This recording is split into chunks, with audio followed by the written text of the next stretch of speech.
Welcome once again to our family ministry leadership training. We're looking at how families work together, systems theory. Learning outcomes, understanding system thinking in the context of family, focusing on family dynamics as opposed to individual behavior, and exploring ministry opportunities for families from a holistic perspective.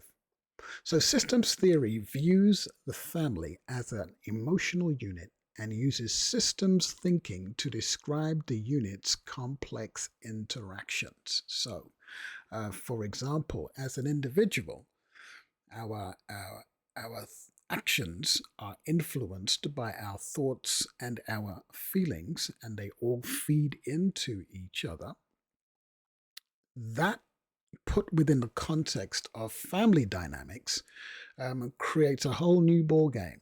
So for all the individuals who exist within the family are experiencing these thoughts, these feelings, it's resulting in actions, and that creates the dynamic within the family system. So, to understand the individual, we must understand the family system of that individual. People cannot be understood in isolation from one another. So, we in our society, we are very individualistic. And historically, when we come to dealing with individuals' problems, we treat them as individuals as opposed to looking at them within the system from which they come and in which they exist. So, Bolswick and Bolswick say this: a system is by definition any identifiable whole which is composed of interrelated individual parts. From a biblical perspective, Paul says in 1 Corinthians 12, "For as the body is one and has many members, and all the members of that one body, being many, are one body." So if we think of the body as a system, no part exists in isolation from the other.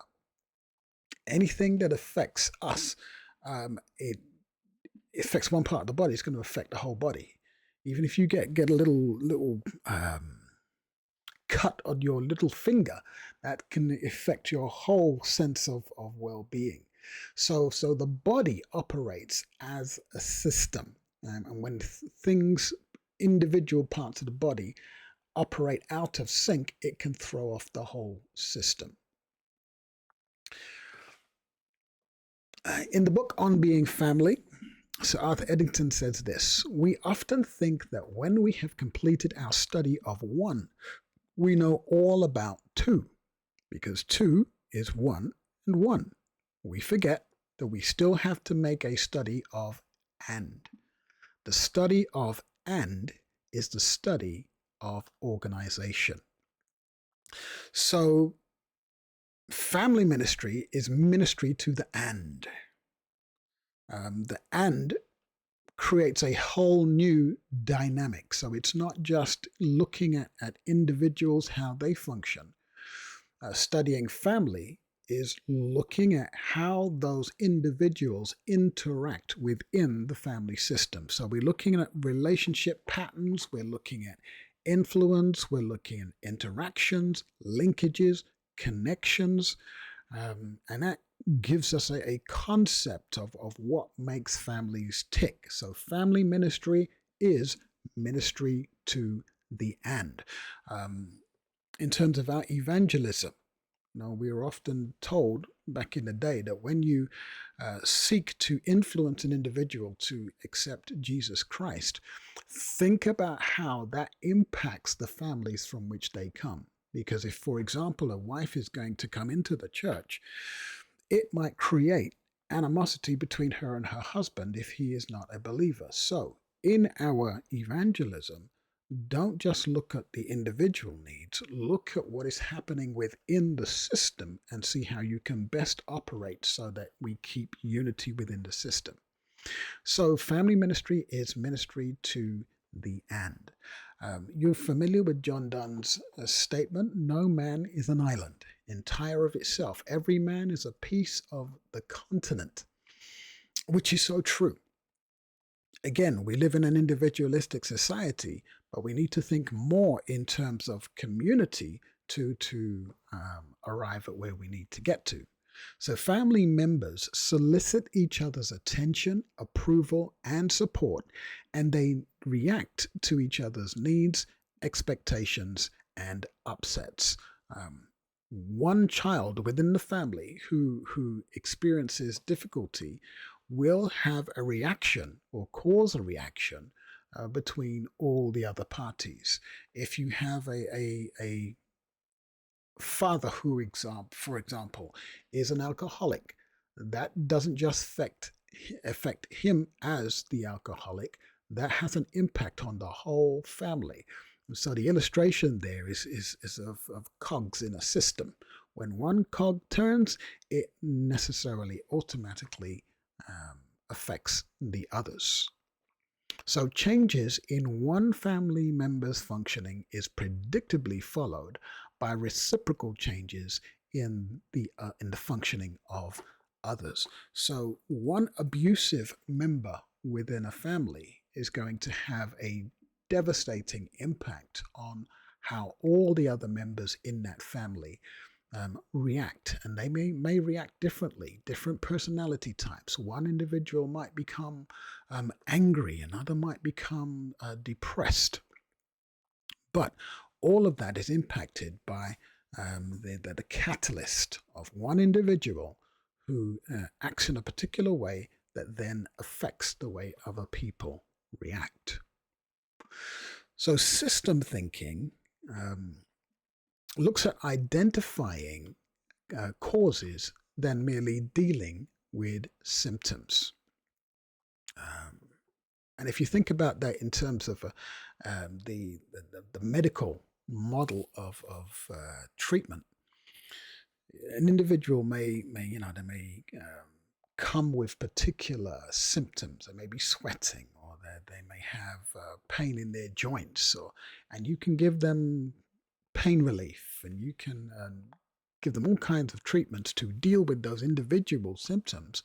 But if there's an underlying cause that's giving rise to those symptoms, it's simply going to happen again if you don't get to the root cause. But a similar dynamic applies to families.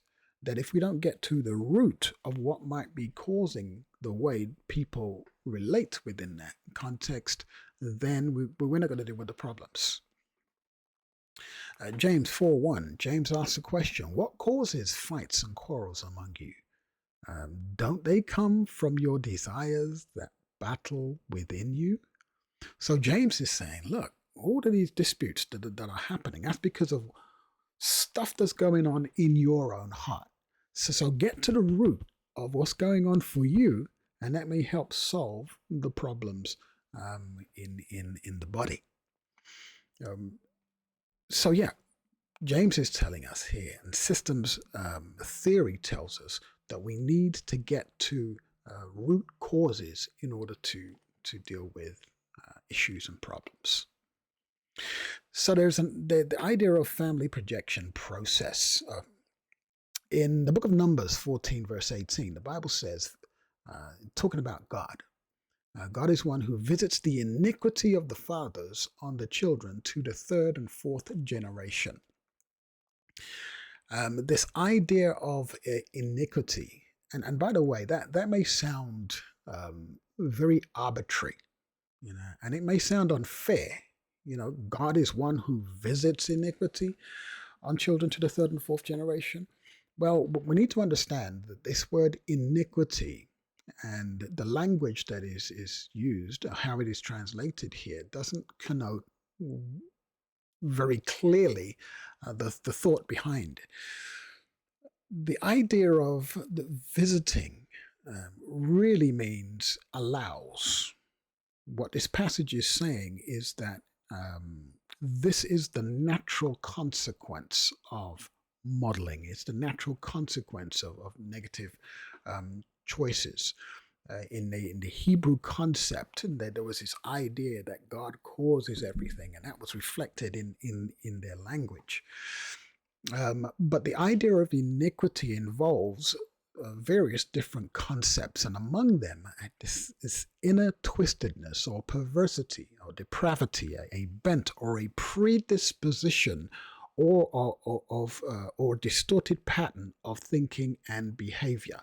So how we are programmed to think, especially during those early formative years, can lead us into this concept of iniquity. You see the image there of a tree that is blown over by the wind, and it's blown so often by these harsh winds that it adopts this bent over position. That's the idea behind iniquity.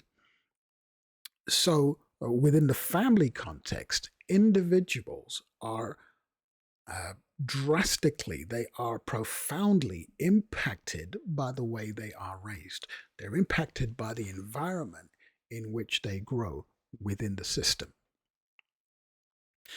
There was a study that began in 1995 and has continued up until this present day. It's been built on, called the Adverse Childhood Experiences Study. It was a groundbreaking study. And what it did was to examine the long-term impact of difficult experiences in childhood. And they looked at the long-term impacts in terms of emotional and also physical outcomes. So what they discovered was that adverse childhood experiences leads to disruptive neurodevelopment. So when a child experiences trauma, for example, that has a physical impact on the development of the brain. And that then impacts social, emotional, and cognitive, or results in social, emotional, and cognitive impairment. That then has an impact on their choices, the behaviors that they adopt. Let's go back for a moment on social, emotional, and cognitive impairment.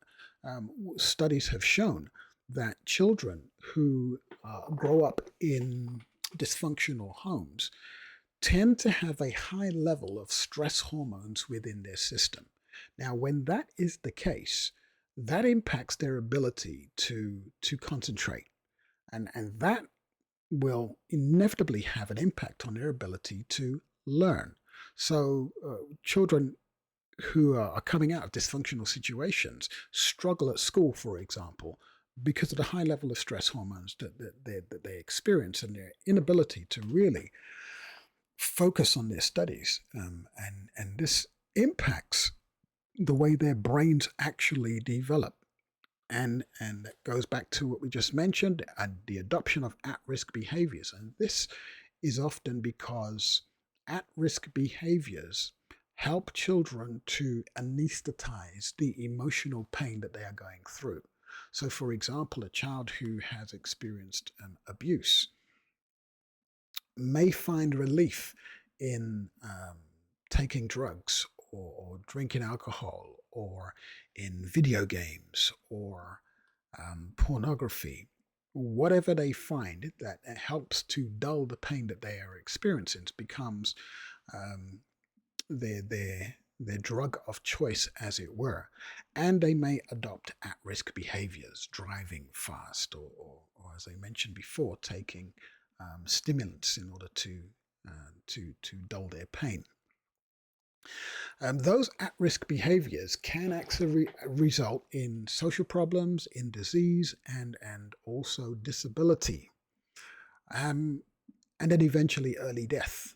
So what the studies actually showed is that the difference between those who scored 0 in terms of adverse childhood experiences and those who scored 6 or more in terms of the 10 areas that you see up there on the screen, those who scored 6 or more, the difference in life expectancy between the 0s and the 6 was as much as 20 years.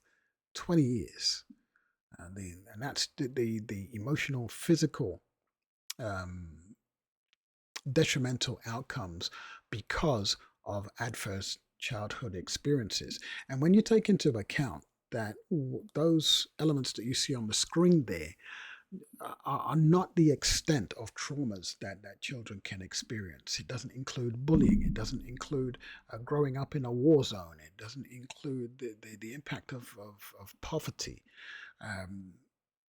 So the problem may be worse than even the adverse childhood experiences assessment indicates. One of the things that came out of the adverse childhood experiences study was a change of focus. So the ACE study shifted the focus from what's wrong with you to what happened to you. So rather than identifying the individual as the cause of the problems within the system, the study looked at what's happening within the system that may have given rise to the choices that the individual makes. And so this represented a dramatic, a very important shift in the way individuals were treated medically and also psychologically and emotionally. So families are systems. And within the systems, the husband and wife represent a system. The husband and the wife who may have a son and a daughter represents another system. So you've got the parental system, you've got the sibling subsystem, a single parent with a child, that represents another system. So anywhere you have more than one individual in a particular context, you have a system that is in operation. So ministry to families helps to strengthen the relationship between people in the system as a whole and within subsystems. We also look at dynamics within family relationships. So traditionally, in some families, relationships are seen as very linear. So you've got the individual at the head, and everybody follows what that hierarchical leader of the family says and does, and everything is seen as very, very organized in one particular direction. That influence goes in one particular direction, especially in authoritarian contexts. But relationships in reality are co-causal. They feed into each other. So with the linear relationships, there's a clear line of communication and authority, little input from those down the line in the hierarchy. But within a co-causal relationship, family members are given a voice in decision-making processes. I was speaking just the other day in another training session, and we were looking at the work of Stephen Covey. What is the title of his book? Highly Effective Families. I can't remember the title of the book, but Stephen Covey talks about the 7 habits. That's it. 7 habits of highly effective people, 7 habits of highly effective families. And he talks about families having mission statements or creating mission statements, and the importance of families having family conferences where they meet together on a regular basis, and everybody is given an opportunity to give input into what is happening within the family. So it's not so much a authoritarian leader at the top who dictates down to everybody else. It's no, we're going to come together and everybody's going to have their say. And that's not to say there is no leadership there, but it's a style of leadership that allows influence to flow both ways. So families work most effectively when its members are willing to accept influence from one another. In that regard, in the research of John Gottman, we've done some brilliant research over many, many decades into what makes families work and what makes marriages work. He makes the statement or shares the view that husbands play a vital role in the success of marriages, and that where husbands are willing to accept influence from their wives, that plays a massive part in how successful or how healthy that marital relationship is, because women tend to accept influence naturally. For men, it requires more effort. But I find it significant that he says that where men are willing to accept influence from their wives, their marriages will be much more successful. In that regard, in terms of accepting influence, there are basically two types of marriages. There are what's called complementarian marriages and egalitarian marriages. And the difference between the two is that within a complementarian marriage, the husband should be the spiritual head of his family, and that the husband and the wife have different and complementary roles within their marriage. But within a complementarian marriage, there is very much a hierarchy. So they are equal in terms of their value, but different in terms of their roles. So the husband is the head, and the wife should be submissive. In the egalitarian marriage, there is no separate gender roles that the husband and the wife adopt. They lead collaboratively. And so that represents a different dynamic in terms of the family system. There are arguments within the church and outside of the church in terms of what's right or wrong. And I guess that argument is going to go on until Jesus comes about what actually represents the right form of marriage. The point is that the couples should exhibit love towards each other, whatever the type of marriage they adopt. But for the purposes of this session, the dynamic is going to be different within the system because of the adoption of either a complementarian mindset or an egalitarian mindset. And if the two are not on the same page, you've got conflict. So differing beliefs and values will impact roles, decision-making, and behavior within the system. This is one of the reasons why we need to do rigorous premarital preparation so that couples know what to expect going into the marriage. One of the main reasons for friction within marriages is a unrealistic expectations. Those expectations need to be clarified before the marital stage, and this is one of the areas that we need to look at. What do they expect from one another in the marriage? Who is going to occupy what roles? Because they may have differing opinions, and they need to decide whether or not those differing opinions are deal breakers or whether there's something that they can adapt to. So systems theory emphasizes the role of anxiety within systems. So emotional systems are highly sensitive to anxiety. The impact of anxiety within the system depends on the degree and the length of anxiety. So, like stress, a certain level of anxiety is necessary for the system to function. Too much will paralyze the system. So, there is a concept known as anti-fragile. There is a book written by a gentleman called, I think, Nicholas Taleb, called Anti-Fragile. And the idea behind anti-fragile is that certain systems cannot function without stressors. So if we think about our bones, bones cannot grow unless they are subject to stress. Um, Muscles cannot grow unless they're subject to stress. And if our bones and muscles are not subject to stress, they will degenerate, they will atrophy. So we need stressors in order to grow.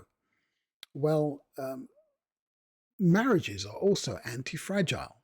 Ellen White makes this statement where she says that um, couples should make Christ first and best and last in everything, and that their marriage will grow as it is submitted to the test of trial.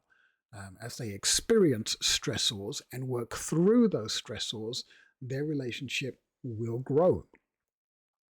Well, same applies to family dynamics. There are always going to be stressors. There are always going to be a certain level of anxiety within the system. But it's how we deal with that anxiety that determines whether or not the family grows or the family deteriorates. So, when anxiety unbalances the emotional system, the response of leaders is crucial to how things turn out in the end. I remember reading a book by a gentleman called Peter Steinke. Peter Steinke. And he talks about anxiety within church systems. So every church will experience a level of anxiety, but how those at the top, the pastor, the elders, how they choose to relate to and deal with that anxiety will determine whether or not that church thrives or whether that church becomes an area for conflict.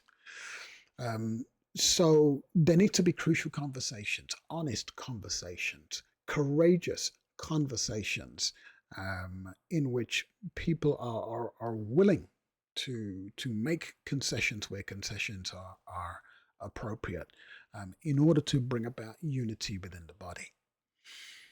Systems theory also emphasizes the idea of homeostasis.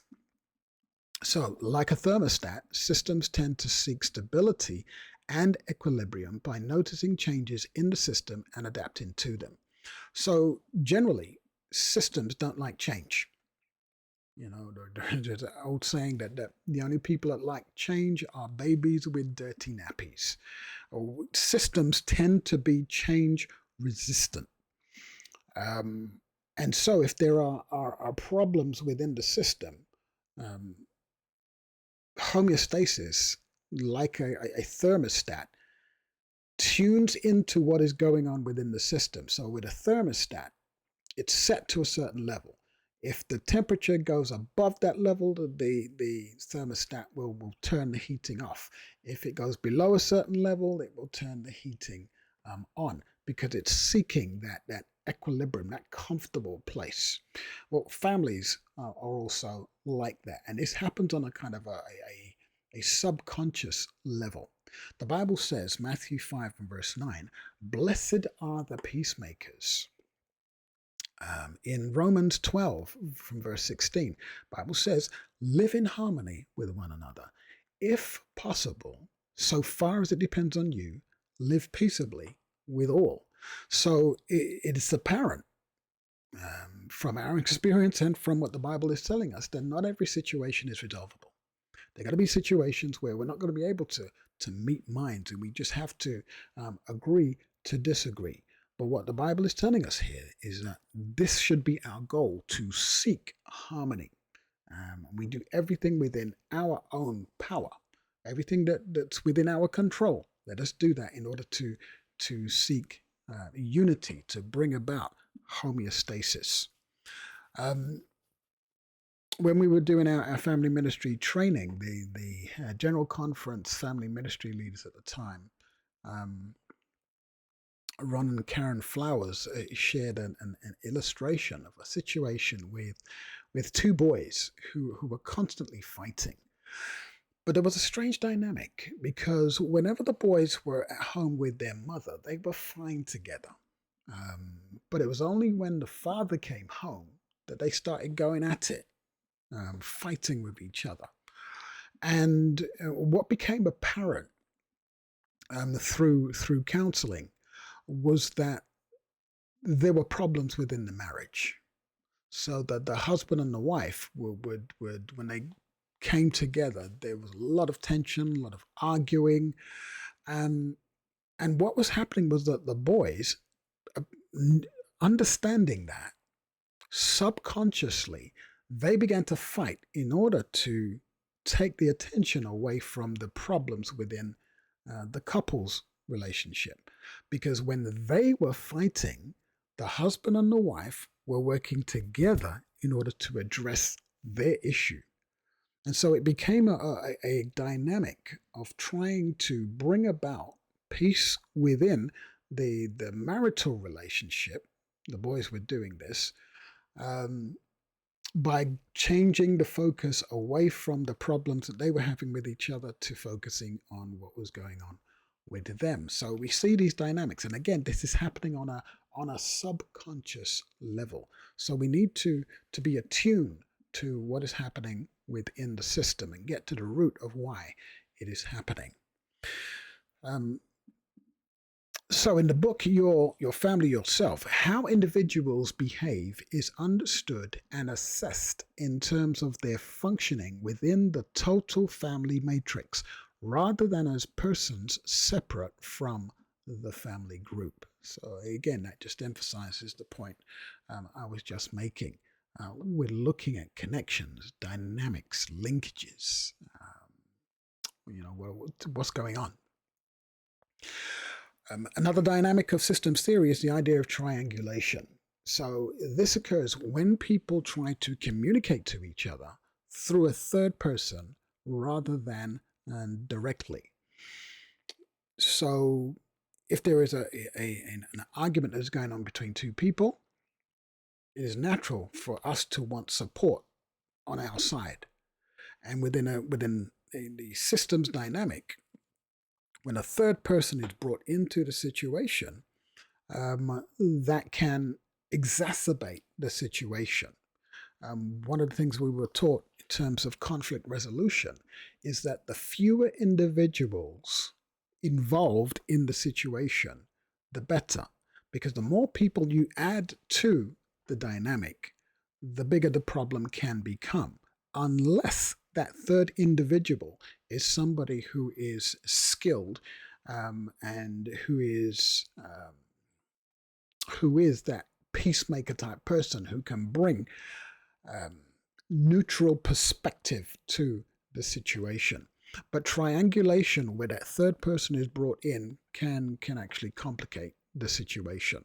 This is why in the Bible, in Matthew 18, which is the kind of instruction given as to how to deal with problems within the body, Jesus says, go tell him his fault between you and him. So before you involve anybody else, try and resolve the situation between you two. However, if you can't, because it's not always possible, then bring somebody else in and see whether or not it can be resolved. But the fewer people we involved at the initial stage, the better. In order to establish equilibrium, family members adopt roles within the system. And again, I stress this, the adoption of those systems are not necessarily deliberate ways people choose to behave. People tend to fall into these ways of operating because of what's happening within the dynamic. So, in terms of system roles, let's have a look at these dynamics. So, you've got the caretaker. Who is the caretaker? The caretaker is the martyr, who often is taken for granted, neglects self-care, may be resentful and guilt-ridden. These individuals are in danger of burnout because they feel that all the problems within the situation is on their shoulders. They're the one that needs to be doing the work to bring about unity. They're the ones that need to sacrifice themselves for the benefit of others. Then there is the hero. The hero is the one who takes charge, can be a people pleaser, overachiever. Um, their self-esteem is dependent upon approval. They tend to neglect their own needs, can be prone to guilt and depression if failure is perceived. So their identity is wrapped up in their ability to be able to be liked within the system. Then there is the mascot, the comedian. Their role is to try to distract from pain. This individual oftentimes lacks emotional intelligence. He likes to be the center of attention, and they tend to avoid asking for help. So the mascot is not one who is going to ask the hard questions or get people together to address those challenging issues. No, they want to distract. They just want everybody to be happy together. Let's ignore the problems and just hope they will go away. Then there is a scapegoat. Scapegoat is the one who takes the blame for all the problems. They often feel hopeless and worthless, again prone to guilt and shame, and may live up to the bad reputation if they are seen as negative, or they paint themselves in a negative light. They may make choices that confirm the perspective they see about themselves. And then the number 5 is the lost child. And this is one who copes by avoidance. They withdraw from conflicts, may be quiet and shy in the background, isolate themselves as adults, and has difficulty expressing their emotions. Now, these dynamics within the system, they need to be recognized in order for them to be addressed. And they may need outside intervention to be able to understand these dynamics. So what is necessary? What needs to happen in terms of these roles? The caretaker, they need to break this codependency that they have. And when we talk about codependency, we're talking about a situation where unhealthy relational dynamics feed into each other. So you've got the person who needs to control, and then the other person who revels in facilitating other people's control. So both are unhealthy dynamics, and they feed into each other to maintain the unhealthy dynamic. So the caretaker needs to break those codependencies. They need to establish clear boundaries, and boundaries about what belongs to me and what doesn't belong to me. It's about what I'm responsible for and what I'm not responsible for. And when we know what we own, when we know what we know what we don't own. When we know what we're responsible for, we know what we're not responsible for. So we don't take on board more than we really ought to. The caretaker needs to practice self-care. And that may mean putting ourselves first in certain situations. The Bible says of Jesus that he made sure to take time to go off into a quiet place and spend time with his Father. And he did that because he needed to gain the spiritual, emotional, physical energy so that he could engage in the ministry that he came to. So self-care is vitally important. They need to build a support system and let others take responsibilities. So sometimes the hardest thing is to just step back and let other people do. What does the hero need? Well, others in the family need to share responsibility for protecting the family. They need to have those conversations and negotiate family responsibilities. Again, the hero needs to allow other people to step up. The mascot needs to develop self-awareness and emotional intelligence. So they need to hold people accountable. Family needs constructive crisis management. So that's the mascot tends to be emotionally immature. They need to grow up, basically. The scapegoat, they need to disown the unfair blame. When it comes to blame and guilt, we need to ask ourselves, especially with guilt, is it true? Is it true? Is it true guilt, or is it false guilt? So true guilt is where I have done something that is deserving of guilt. I've done something which violates my standards. False guilt is when we take responsibility and we feel guilty about something which is not our fault and which we don't control. So we need to differentiate between those two. Scapegoat needs to practice forgiveness, exercise grace, restoration, appreciation, affirmation, love, and self-acceptance. And then the lost child needs to accept their feelings and learn how to express emotions appropriately. And again, they might need outside help in order to do that. They may benefit from counseling, maybe from a pastor or through clinical counseling. So they need to address their emotions appropriately and to practice assertiveness. And assertiveness is an absolutely essential characteristic which we all need to develop. That ability to stand our ground, to state our case, to be clear about what our standards and values are, to communicate those standards and values, while at the same time respecting other people. So it is essential that members of the family recognize the role that they play within the system. So some folks are just oblivious to how they are operating. And this is why people need to be honest with each other. You know, if you can see that unhealthy dynamic, you have a responsibility to love that other person by telling them the truth. We don't do people any favors by just leaving them in their unhealthy dynamics.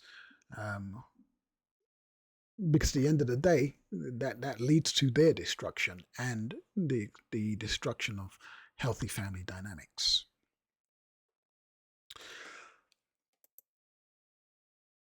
So healthy relationships require boundaries to protect and enhance the integrity of individuals, subsystems, and families. And as I mentioned before, boundaries is what's okay and what's not okay.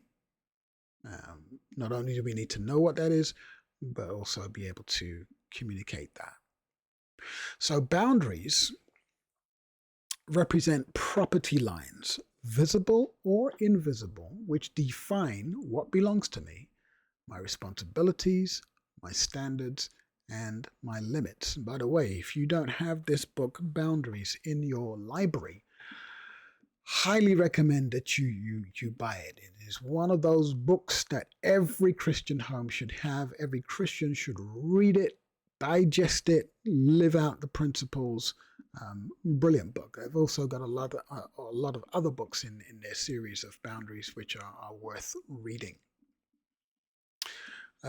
Matthew 5:37, but let your yes be yes and your no, no. Be clear in your communication. So here's a question. Am I my brother's keeper? Well, the knee-jerk reaction is to say, yeah, I'm my brother's keeper. But if we say yes, what does that actually mean? What does it mean to be your brother's keeper? What are you responsible for? Galatians 2, 6 and verse 2 and 5 says this: bear one another's burdens and so fulfill the law of Christ. Then, 3 verses later, Paul says, for each one should bear his own load. Now, that sounds contradictory. You know, on the one hand, bear one another's burdens, and then everybody's got to bear their own. But how we reconcile these two verses is to understand the language. When it refers to burdens in the first part, it's referring to what can be likened to a large boulder that an individual cannot move by themselves. They need help. They need people to come alongside them and move that boulder with them. The second part of the verse, the load, refers to something which we can carry, like a stone or a rock. And the problem with relationships sometimes is that some people treat their burdens as if they are loads. And they don't ask for help, they won't receive help, and they will just struggle along by themselves to move that boulder. Some people treat their loads as if they are boulders, and they want other people to do for them what they can do for themselves. In a healthy relationship, we are clear about what is a boulder that we need to take responsibility to help move, and what is a load that other person needs to deal with by themselves. And this, I think, in terms of parenting, for example, one of the worst things that we can do for our children is to do everything for them, you know, to clean their rooms for them and make their bed up for them and cook every meal for them. And we think that's a loving thing to do, but it's actually one of the worst things that we can do for them. Ellen White talks about in I think it's Adventist Home or Child Guidance, she says, as soon as our children are old enough, give them responsibilities within the home, because they need to learn how to be independent and in their functioning. So when it comes to family systems, boundaries are absolutely essential, and we need to step back on many occasions and allow people to experience challenges and difficulties so that they can grow. So there are different types of boundaries. There are closed boundaries, and that represents relationships that are disengaged. Permeable boundaries, which represents differentiated relationships. So a differentiated relationship is a relationship in which people are clear who they are. They are separate individuals, even though they can relate in a healthy way. And then the open type of relationship is where there are no clear boundaries. People are just violating or stepping over people's boundaries, and there is no clarity as to where I begin and where you end. You know, so effective boundaries not only help us to keep the bad out, but they also allow us to let the good in. I've spoken to people who have said, I've been hurt in relationships, and I'm not going to let anybody hurt me that way. Well, yeah, you can do that by disengaging, by closing, let down the drawbridge, close all the doors, and you can protect yourself from unhealthy people. But what you also do is you close the door to the possibility of healthy relationships. What we need to learn how to do is to differentiate between the safe and the unsafe, and take calculated risks to experience love. So let's look at these dynamics. Disengagement um, so where you have those closed boundaries, people are separate from each other. There's no interconnectedness. They're closed, they're impermeable, very tight rules, poor communication, individualism, to the point where people are isolated for one another, and there is this independence, DIY. Then you have, on the other end of the scale, enmeshed relationships where there are no clear boundaries. You might have the children calling their parents by their first name, and there's no clear lines as to whose responsibility certain things belong, and little in terms of discipline. So they're too open. There's little privacy. There are too blurred lines. Individuality is restricted. Independence is hindered. The ideal that we're striving for is differentiation. So in differentiated relationships, they are well-defined, they are flexible, they are permeable, they express or they allow for freedom within the relationship. And for example, the older our children get, the more latitude we give them, commensurate with their level of maturity. They represent interdependence, which is, we are created for connection. We are created to work with one another. There is open communication because that place of safety has been created. People feel comfortable to be able to express emotions, and even those uncomfortable emotions, they're willing to take the risk because they feel safe within the relationship. And there is self-respect between the members of the system. So with differentiation, that involves the capacity to enjoy a relationship with someone without being dependent on them for personal identity and emotional stability. So I like the description of marriage as two people who can be happy alone but choose to be happy together. I don't need to be in a marriage in order to define my sense of identity, to know who I am. I get that in Jesus. But as a person who experiences self-differentiation, is healthy to be in a relationship because they're not dependent on that relationship. They're not looking to that relationship to give them things that only God can give them. Ellen White says this: neither the husband nor the wife should merge his or her individuality in that of the other. And I like that. When we get into these conversations about submission and headship and the like, she's saying that you don't lose your individuality. You are a whole individual who can operate within an interdependent relationship. So here's the thing: a good marriage is one in which both parties can be happy alone but choose to be happy together. Self-differentiation is represented by what's called a secure connection.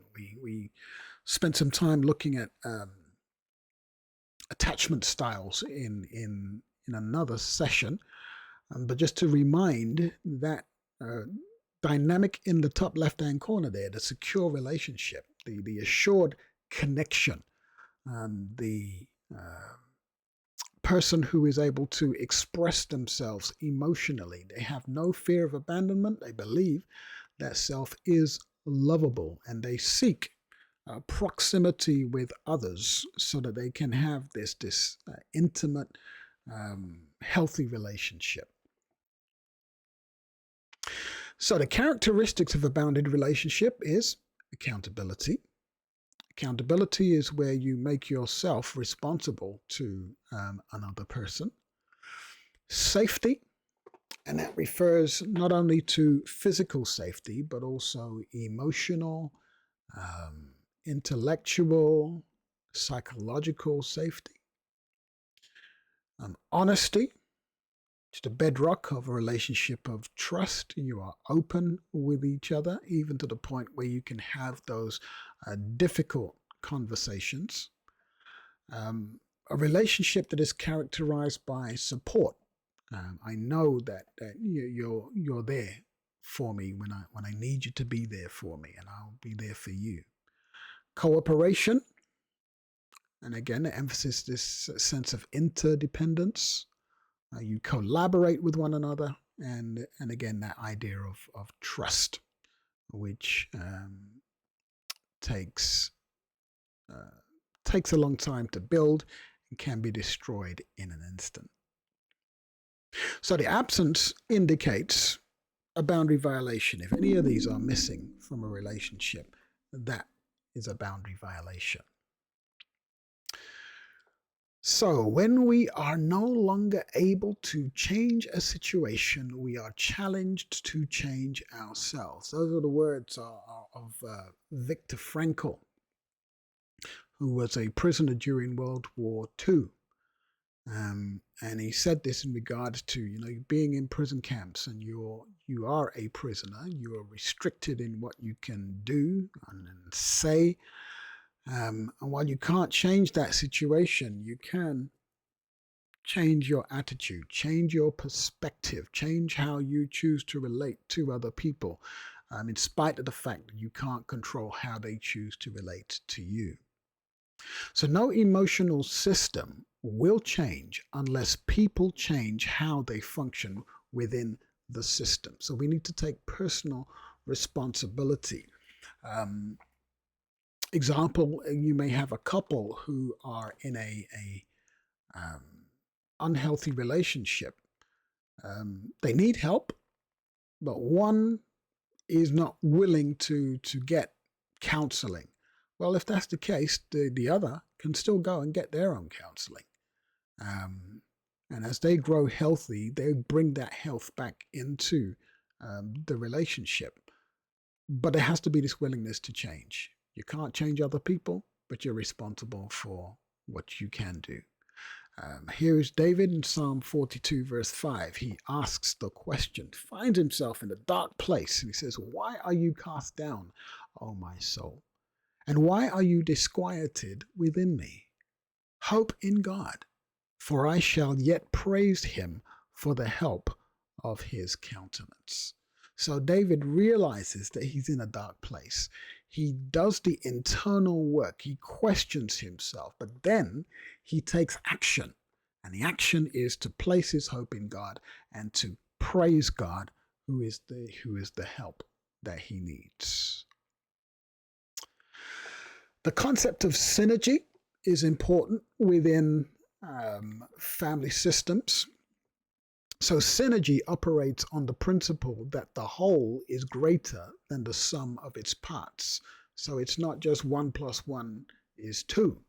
The idea of in Ecclesiastes here, 2 are better than 1 because they have a good reward for their labor. For if they fall, one will lift up his companion. But woe to him who is alone when he falls, for he has no one to help him up.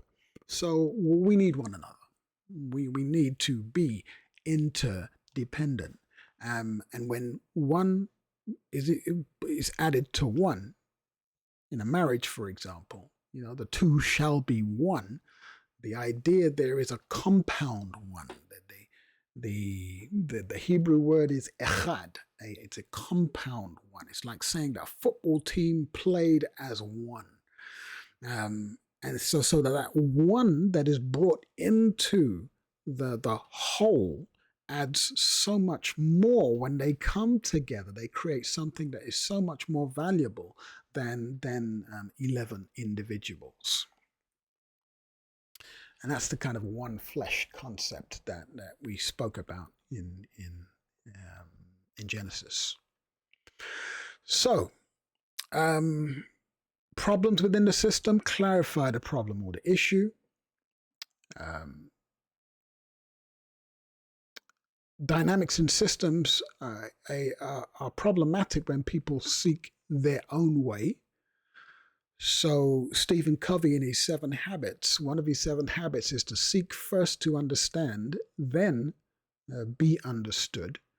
So we look outside of our own needs primarily to see how we can understand and address the other person's challenges. My way, seek to be understood by sharing your needs. So their way says, look to see what you can do to be a help to others. My way is about seeking to understand what do I need here. We don't neglect our own needs, but we clarify what those needs are so that we can get them addressed. And then brainstorm. Maybe that's not a politically correct term anymore, but hey. Collaborate to create new options and ideas together.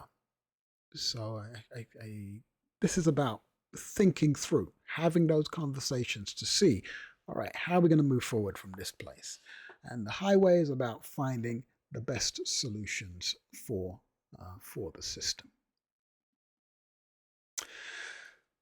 So we need system-sensitive family ministries. And what does that look like? It affords additional understanding of people and their behaviors. It helps bring the primary target of family ministries into focus. It highlights a methodology to enable families to develop socially, emotionally, and spiritually. It facilitates cooperations within the relational laws at work in systems to help families grow in grace and discipleship. And that's it. So this is a whistle-stop tour of the concepts of family systems.